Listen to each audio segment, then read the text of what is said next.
ఏపీలో కొన్ని అసెంబ్లీ నియోజకవర్గాల పేర్లు చూస్తే కనుక పొలిటికల్ గా సెన్సేషనల్ వైబ్రేషన్స్ వస్తాయి. అలాంటి సీట్లలో పులివెందుల ముందు వరుసలో ఉంటుంది.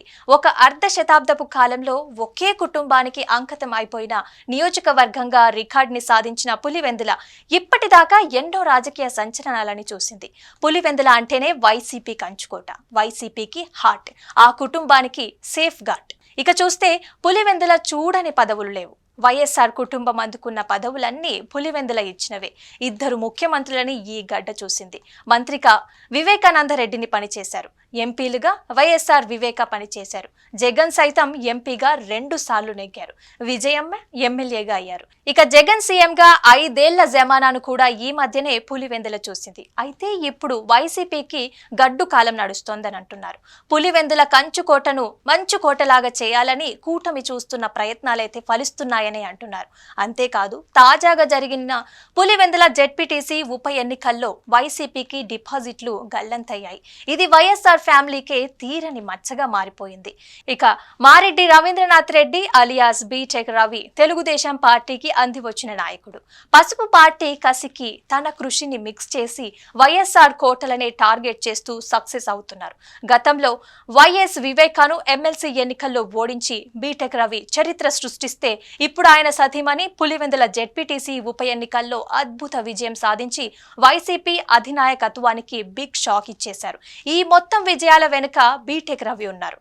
ఆయన టీడీపీలో 2011లో చేరారు. ఆనాడు వైఎస్ విజయమ్మ మీద పులివెందుల ఉప ఎన్నికల్లో పోటీ చేసి ఓడిన టీడీపీ హైకమాండ్ కి సూదంటు రాయిగా ఆకట్టుకున్నారు. అందుకే ఆయనకే 2 సార్లు ఎమ్మెల్యే టికెట్ ఇస్తూ వచ్చిన పార్టీ గతంలో ఎమ్మెల్సీగా నిలబెట్టి గెలిపించింది. ఇక బీటెక్ రవి దశ తొందరలోనే మారనుందని, ఆయనకి రాజకీయ యోగం పట్టనుందని అంటున్నారు. బీటెక్ రవి పనితీరు పట్ల, ఆయన పట్టుదల పట్ల టీడీపీ అధినాయకత్వం 100% సంతృప్తిని వ్యక్తం చేస్తోంది. చంద్రబాబు, లోకేష్ ఇద్దరికి రవి ఎంతగానో నచ్చేశాడు. అందుకే ఆయనని ఏకంగా మంత్రి సీట్లోనే కూర్చోబెట్టాలని భావిస్తున్నారు. తొందరలో ఖాళీ అయ్యే ఎమ్మెల్యే సీట్ నుంచి శాసన మండలిలో చోటిస్తారని అంటున్నారు. ఇక ఆ మీదట ఆయనకి మంత్రి పదవి కూడా రెడీ చేసి ఉంటుందనే వార్తలైతే వినిపిస్తున్నాయి. కడప జిల్లా నుంచి మంత్రిగా ప్రస్తుతం మండిపల్లి రామ్ ప్రసాద్ వ్యవహరిస్తున్నారు. ఆయన రాయచోటి నుంచి ప్రాతినిధ్యం వహిస్తున్నారు. ఆయన పనితీరు పట్ల అధినాయకత్వం అంత సంతృప్తిగా లేదని అంటున్నారు. ఇక కడప నుంచి మంత్రి అంటే వైసీపీని 100% కట్టడి చేయాల్సి ఉంటుందని, ఆ విషయంలో అయితే మండిపల్లి దూకుడు పెద్దగా లేదని ఒక ఒపీనియన్ గా ఉందట. అయితే దాంతో నేరుగా వైఎస్ఆర్ ఇలాకాట టచ్ చేసి కంచుకోటలోనే టీడీపీ జెండా పాతిన బీటెక్ రవి సమర్థుడు అని ఆయనకే మంత్రి పదవి ఇస్తే జగన్ కే డైరెక్ట్ గా పొలిటికల్ గా ప్రెషర్ పెంచినట్లు అవుతుందనే ఊహిస్తున్నారట.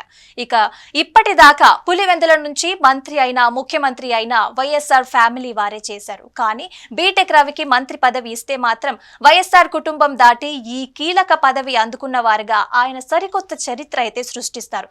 అంతేకాదు, ఆయన అధికారంలో పులివెందుల రాజకీయాన్ని మార్చడమే కాకుండా వైఎస్ఆర్ కంచుకోటలో పసుపు జెండాని పాతడంలో, అలాగే పసుపు బలాన్ని పెంచుతారంటూ కూడా వార్తలు వినిపిస్తున్నాయి. ఈ భారీ టార్గెట్ తోటే ఆయనని మంత్రి చేసేందుకు మాస్టర్ ప్లాన్ తో టీడీపీ పెద్దలు ఉన్నారని కూడా అంటున్నారు.